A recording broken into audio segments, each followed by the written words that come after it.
Okay, so hey to everybody who might possibly watch this video, I appreciate it. I would especially appreciate if you just listen to it and maybe respond, tell me what you think. But I decided to make a video to talk about Mark Carney's speech at Davos, Prime Minister Carney. I realize that this response is sort of late, but I've been thinking about it for a long time. I've been reading a lot about it. I've been watching a lot of analysis on it, and I think that it really is sort of short-sighted and misses a couple of very important fundamental points. I think that are necessary to really put the speech in itself into context, and why I think what I think rather the speech would mean for Canada. Now, for some context, I will say from the beginning that I am unashamedly pro-American, but that does not mean uncritically. But I'm also pro-Canadian, right? It's a genealogical fact that I come from a very long line of Canadians, and at least until my mother, they had been in Canada for a very long time, for hundreds of years, at least since the 1700s. So, have a deep relationship, obviously, to both countries. Even though I am American, I'm from Michigan. But because of that, I've been very interested in U.S.-Canada relations for as long as I can remember, and I think they're very, very important. And I think that even though we might have situations where there are irritants or tensions in the relationship, it is extremely important for us to make sure that we maintain the relationship and ensure that it can be the best as it can possibly be. Now, the Carney speech, I know that a lot of people love Carney's speech, and he got rave reviews. And Mark Carney is an intelligent man. He is articulate and eloquent. But that being said, this really is where I sort of would diverge from that common consensus. I mean, to be perfectly frank, I hated the speech. I hated it.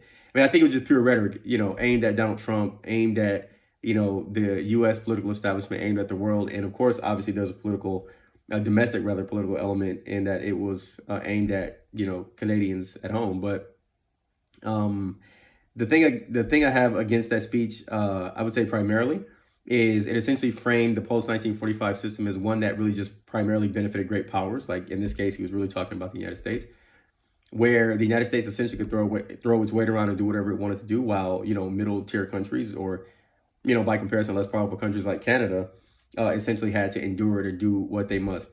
But I think that this framing is really overly simplistic, in that Canada really has hardly been unsuccessful under that system. And in fact, I mean, Canada has done demonstrably better than other countries have operating within the system.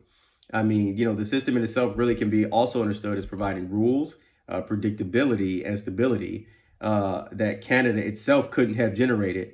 And Canada thrived under those conditions. And so, of course, are there downsides? Of course, there are downsides. There are downsides to anything, but also a lot of upsides.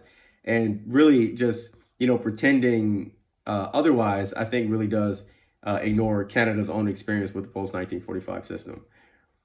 Another question I immediately got while listening to the speech is, who is Mark Carney, if anybody, to declare the end of the post 1945 order? I mean, I understand that he might have dissatisfaction with it, but he's not in a position to declare an end to it. And just because he declares an end to it doesn't mean that it's actually going to end. And we have to consider, what exactly is the post 1945 order? How is Mark Carney himself defining it? And what does it mean to abandon it? Not just short term or in some sort of rhetorical reaction to Donald Trump, but what does it mean long term for Canada? Because it's not just simple trade diversification and symbolic political adjustments, right? So rhetoric in itself is fine, but you cannot just declare an end to the New World Order while at the same time continue to rely on the same political institutions, the same defense arrangements, the same economic agreements and financial infrastructure that underpinned the old one, right? And still call it a new order. To be fair, in this matters, I do understand what Carney thinks that he is responding to. He's not just reacting to Donald Trump as a person. I think this is important for context, right? I think that he really is reacting to the idea that, Trump himself, even if he is contingent in short term, that the conditions that produced Trump in the first place and how that's influenced the U.S. political system in the first place might not be contingent, right? That the institutional guardrails in the United States might be weaker than assumed, and that the United States could be structurally unreliable, and that waiting for normalization in itself is a risk. And again, that is logical to understand that. But I think one thing that's important to consider is the United States is a 250-year-old experiment, and that it is a democratic system. It was and is and will continue to be. But there's a trade-off when it comes to democracy, and we've seen this throughout Western democracies over time. Is that you know as positive as democracy is, there are situations in which democracies can produce and elect leaders like Donald Trump. And they certainly can put strain on the system, but strain does not mean collapse. And that's the situation with the United States. Yes, there's stress on the American system, but that doesn't mean the system itself is really at any real risk of collapse. But anyway, um, and the whole sort of, Carney believing that this is a signal and that normalization, waiting for normalization is a risk. I think in that framing, this moment isn't just a disruption, it's a preview, at least as far as he believes, and that Canada would be negligent to not plan accordingly, which I understand. And, as long as I follow U.S. Canada relations very closely, like for the past 26 years, this is something that we always tend to hear. That Canada, for example, needs to diversify away from so much economic reliance on the United States, which is understandable, but it does not require, for example, the sort of development of a new world order to do so. Everything that Mark Carney said Canada should do, Canada really could do within the order. But anyway, so I do understand his logic, but I really do think that it overstates permanence. I think it underestimates inertia for sure, and mistakes a severe but temporary shock for a durable transformation. Now, one thing I do want to say, and I think this has to be clear, I want to say from the outset, well, not from the outset so far, but I am not a Trump guy by any stretch of the imagination. I actually loathe Donald Trump, and that's being charitable. So, I don't support Donald Trump. I don't support the Republicans. I would not vote for a Republican, particularly in this iteration. But this is not about sort of any sort of Trump or Republican sympathies or even an attack on Mark Carney or being against Mark Carney. That's not what this is at all.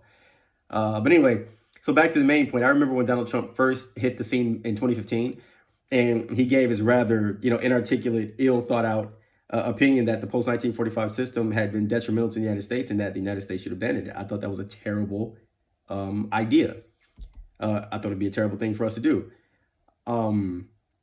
But essentially, Mark Carney, he went to Davos and got in front of the cameras in front of the world and decided that he would meet Donald Trump halfway and agree, yes, that the post 1945 system has been detrimental and that we should abandon it. Now, it should be made clear, I hated the message 11 years ago when Donald Trump initially articulated it, and I still hate it under Mark Carney. It doesn't matter how he said it. I mean, they eventually came, they really did, they came at it from different directions, but they essentially met at the same spot. And this is something that also is very much to the benefit of Donald Trump's, I say this sort of facetiously, but his allies in Beijing and Moscow. And this really is sort of hard to, accept because even though, Donald Trump's mental capacity is lacking, I think that becomes more and more obvious every day, I really do think Mark Carney should know better.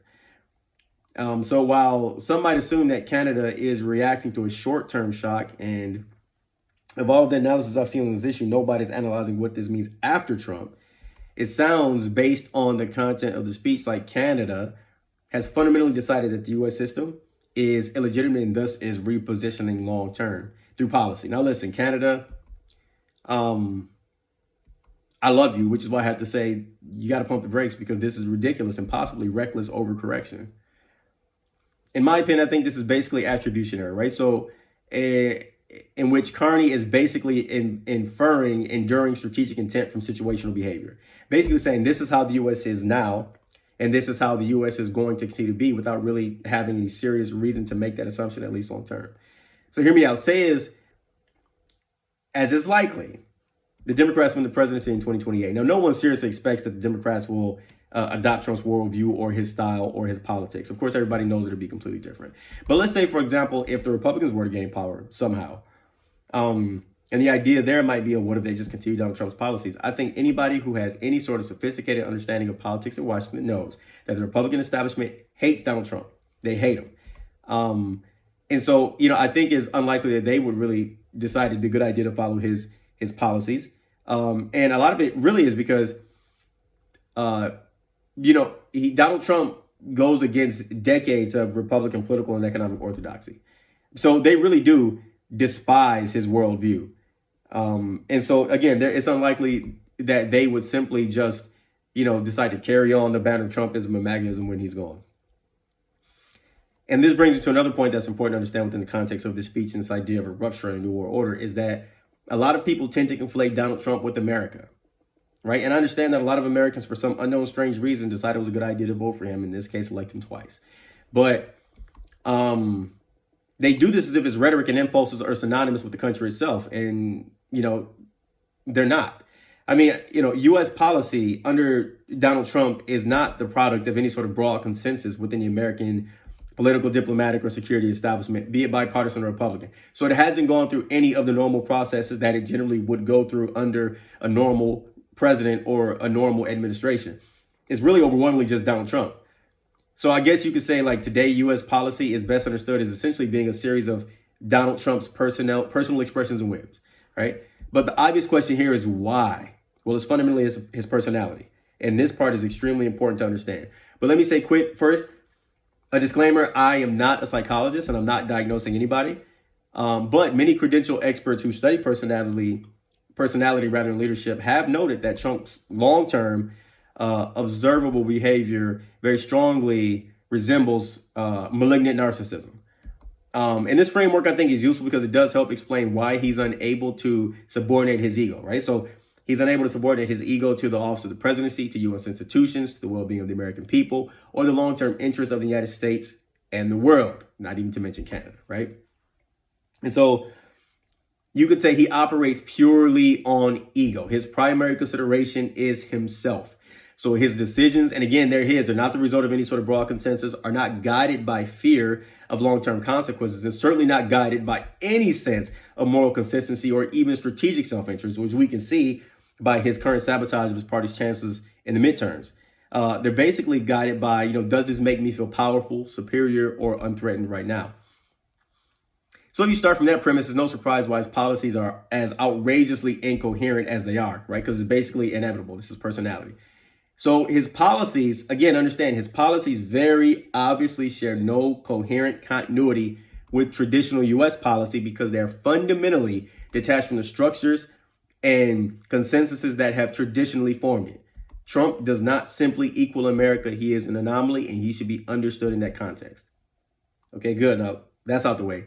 This is exactly why, if we're being rational and not emotional, it is strategically unwise for Canada or any country to fundamentally orient its political and economic strategy toward the United States on this basis, because it risks unnecessary long-term consequences over short-term calculations, right? Trump is nowhere near as powerful or omnipotent as some might make him out to be, and I know that would essentially be one of the responses, right?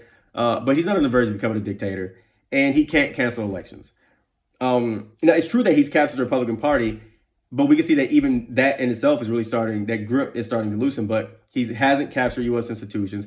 He hasn't captured the system itself or the public. He'll be gone in January 2029, if he even lasts that long.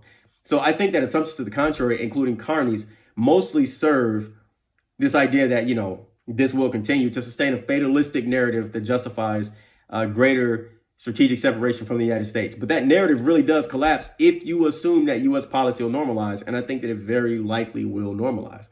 And I think this is where Europe becomes especially instructive, because even they haven't gone as far as Canada. If you actually listen to the conversations at Davos and not just the headlines, like you'll hear very clear fractures within Europe itself. So among the political and economic classes, you'll see that there's a lot more sympathy to Mark Carney's line of reasoning. They sort of lean into that. But if you look at what those who are involved in defense and security have been saying, I mean, it's completely different. They, in a sense, they really outright reject that Carney message. So I think that explains why Europe as a bloc is unlikely to move toward any genuinely new world order, regardless of any sort of desire or rhetoric, because there is that divergence. And I think inertia really will just take over anyway. But I think this is why Canada's position in itself really does stand out, not as leadership, but as overreach, especially using the word rupture, because rupture doesn't just mean adjustment, reform, or hedging, right? It implies a break. And once you frame strategy in those terms, you sort of raise expectations domestically and internationally that you are neither willing or able to meet. So I think that Europe, by comparison, has been a bit more sophisticated in this because they understand this, again, with that divergence. And I think that Canada has to understand that same thing, too, because I think at the end of the day, Canada is the country in the world that could least afford to have such a break with the United States. Because when Trump is gone, U.S. policy and policymaking will normalize and predictability and stability will return. And why is that? Because of inertia and practicality. I mean, at the end of the day, I know Trumpians people think that, the world needs the U.S., but we don't need them. But that's not true. We cannot continue on Trump's current path, especially with Canada, because the relationship, it is asymmetrical, but that doesn't mean that it's not important to the United States. I mean, the bilateral relationships, the relationship with the United States is very important for Canada, but the same isn't true for the United States. The relationship with Canada is very important for the United States. So we need each other. I think that overall, the U.S. will likely work to repair, strengthen, and maintain the post 1945 order. And if Canada, through word, deed, and policy, specifically rejects that order, even after the normalization of relations, I think this could be seen as being directly against the interests of the United States, which Canada really cannot afford to do. This is not to say that Canada doesn't have a right to diverge from the traditional order, and of course it does, but it wouldn't come without cost. So if this is not just rhetoric and if it's meant to be real durable policy, then Canada would have to negotiate its way out of the old system and into a new one. And that raises a serious question. What does that actually mean for Canada? Not just now to Trump, but long term. Is Canada actually willing to renegotiate or exit existing defense arrangements, economic agreements, or institutional or financial infrastructure? Because the reality is this: Trump is contingent, and when he's gone, relations with the United States will inevitably normalize. And when that happens, the gravity of post-Trump inertia will reassert itself. Why? Because again, the easiest option is to fall back into the same structures. At the end of the day, systems persist because of familiarity and practical interest, not necessarily just sentiment. And unless something actively maintains a sense of urgency, inertia will win, particularly because the costs and uncertainties of exiting the post-1945 U.S. anchor system will almost certainly exceed the cost of repairing it. So after the emotional high and catharsis of a rousing speech, this is what people actually need to think about. Not just we hate Trump, because I do too. But that's not enough, right? So you do not make fundamental long-term strategic decisions for an entire country based on short-term circumstances. I mentioned that before. So the real question is this: is Canada actually willing to embark on that path long-term? Are Canadians? Because if it is, this isn't just a moment. It's fundamentally a generational project. It would have to be followed consistently across governments and elections. And the difficulty of this can't be understated, or it can't be overstated. So a lot is at stake here, and this cannot be evaluated through national pride or patriotic emotion alone. Questioning the order is reasonable. I get it. Hedging is prudent. But declaring its end or committing to rupture without a viable alternative is not. And that is why Canada should pump the brakes.